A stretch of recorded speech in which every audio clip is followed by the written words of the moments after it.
भैया अंत कर दिया, नंद का समापन। कौन सा वंश?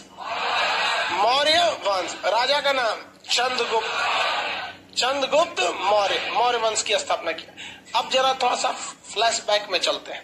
यहाँ आक्रमण किसने किया था? सिकंदर। किसने किया? सिकंदर। कब किया था? 326 ईसा पूर्व। राजा उस समय कौन था? धनानंद। राजा धनानंद। क्या वो धनानंद को आक्रमण करने के लिए ब्यास नदी को पार किया था? नहीं, ब्यास नदी को पार नहीं किया। किसी को कोई दिक्कत नहीं है, आगे बढ़ जाए। लेकिन जब ये लौटा था तो इसका थल सेना प्रमुख जो था सेल्यूकस निकेटर और नौसेना प्रमुख नियारकस। नियारकस को कोई ऐतराज था? नहीं। ऐतराज किसको था? सेल्यूकस निकेटर को। वो थोड़ा थोड़ा भांफ रहा था कि यहाँ पे कुछ न कुछ क्या हो रहा है, गड़बड़ हो रहा है। तो लौट कर आया कौन? Seleucus Nicator. कौन आया? Seleucus Nicator. लौट के आया सेल्यूकस निकेटर।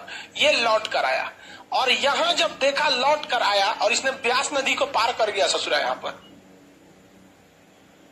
यहाँ पर क्या कर गया बहू? ब्यास नदी को पार कर गया यहाँ पे। अब यहाँ आया तो उसको लगा कि यहाँ शासक कौन होगा? धनानंद होगा। लेकिन यहाँ तो हो गया गड़बड़।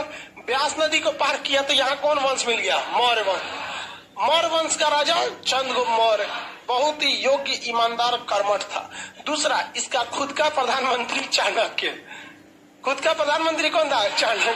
वही चाणक्य जो इनके अब्बा को यहाँ से भेज दिया था, सिकंदर को भेज दिया था। तो सोचिए क्या इस बार सेल्यूकस निकेटर जीत सकता है? हेलने का तो हेल गया यहाँ पर। लेकिन दिक्कत ये थी कि इसको ये बात का किसी ने बता दिया कि भैया यहाँ चंद्रगुप्त मौर्य के पास बहुत ज्यादा हाथी हैं सब। तो इसने भी अपनी सेना में क्या लेके आया था? हाथी लेके आया था। ये बात पता चल गई चंद्रगुप्त मौर्य के प्रधानमंत्री यानी चाणक्य को कि ससुरा हाथी लेके आया है।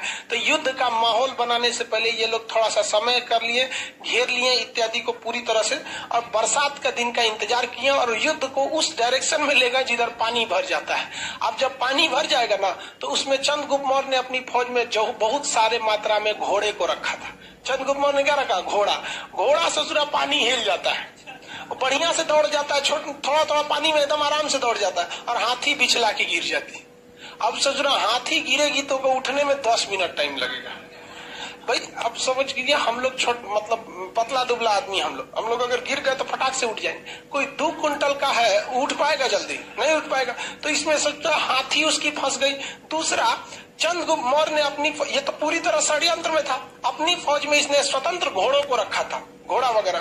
सचरा रथ लेके आए थे, महाभारत लड़ रहे रथ लेके आए। अरे महाभारत का रथ या धनुष, वो धनुष में ताकत नहीं थी ना रथ में। मेन युद्ध महाभारत मंत्रों पे था। तो बिना तीरे का दुकान मंत्र पढ़ते थे तो खतरनाक को तीर निकल जाता था, ले आए जा। वो मंत्र का लड़ाई था महाभारत, वो शक्ति प्रदर्शन थोड़ी था। कहने के लिए वो शस्त्र की लड़ाई थी, लेकिन उसमें ज्यादा प्रयोग शास्त्र का हुआ था। शस्त्र का प्रयोग, अब किसी को मंत्र नहीं आ रहा है, ले आ नहीं लकड़िया वाला तीर मारे ये मरा के खत्म हो गए रहते महाभारत में। यहाँ पे तो ये रथ लेके आए थे। आओ सचरा घेरा उड़ा के मर गया। यहाँ पूरी तरह इसकी सेना मरने लगी और पूरी तरह से धना कौन कर रहा है कि सर महापद्मनंद छूट गया। देखो इसको एप्लीकेशन वाले को, लोल को महापद्मनंद नहीं पढ़ाए हैं। मैंने चंद्रगुप्त मौर्य ऐसे चलाया। कल बताया एक सर्व छत्रांतक करात की बात, एक एप्लीकेशन वाला है सब कर्म फोर।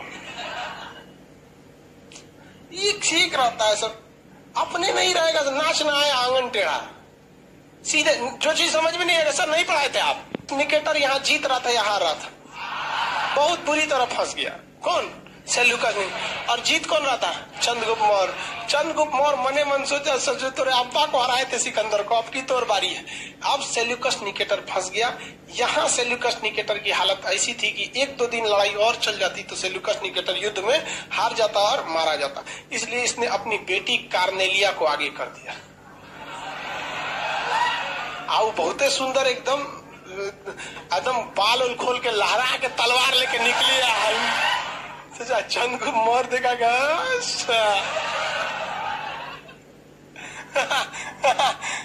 अब उसके आगे आप समझ में करते हैं। फर्स्ट टाइम देखा तुझे लव हो गया, सेकंड टाइम में सब हो गया। चंद्रगुप्त मौर्य ने किसको बोला? सेल्यूकस निकेटर को, बबुआ हम एक से ब्याह कर तो। दोनों में क्या हो गया? शादी ब्याह हो गया। आए थे युद्ध का नगाड़ा बजाने, बज गया तिलक। नहीं समझ गया? तिलक हो गया। अब दोनों में क्या हो गया? शादी हो गया। तो चंद्रगुप्त मौर्य ने शादी किससे किया? कार्नेलिया, जिसे हम लोग हेलन भी कहते हैं। क्या कहते हैं? हेलन। कार्नेलिया को क्या कहते हैं? हेलन कहते हैं। अब वो क्या बन गए? ससुर जी। क्या बन गए? ससुर जी। लेकिन ये बताइए, कभी ऐसा बाप निश्चिंत होकर रह सकता है, वो भी ऐसे दामाद से जिसे युद्ध के मैदान में लड़ाई लड़ रहा था कुछ दिन पहले? नहीं। तो इसको एक बात का टेंशन जरूर था कि कहीं ऐसा ना हो कि हम यहाँ से अपनी सेना लेकर वापस जाए यूनान, तो यहाँ हमारी जो पत्नी है हेलन, इसको कहीं नहीं, इसकी जो पत्नी है यानी उसकी बेटी हेलन, कहीं उसको चंद्रगुप्त मौर्य थूर मत दे। अगर थूर थार दिया तो दिक्कत हो जाएगा। तो इसने सोचा थूरे ना, इसके लिए क्या करें? तो दहेज दिया। क्या दिया? दहेज। दहेज में एरिया, आराकोसिया, जेड्रोसिया, पेरिस्पेमियाई, ये 4 गो क्षेत्र दहेज में दे दिया। एरिया, आराकोसिया, जेड्रोसिया, पेरिस्पेमियाई का वर्तमान नाम है काबुल, करधान, मकरात और हेरात। काबुल, कंधार, मकरान और हेरात।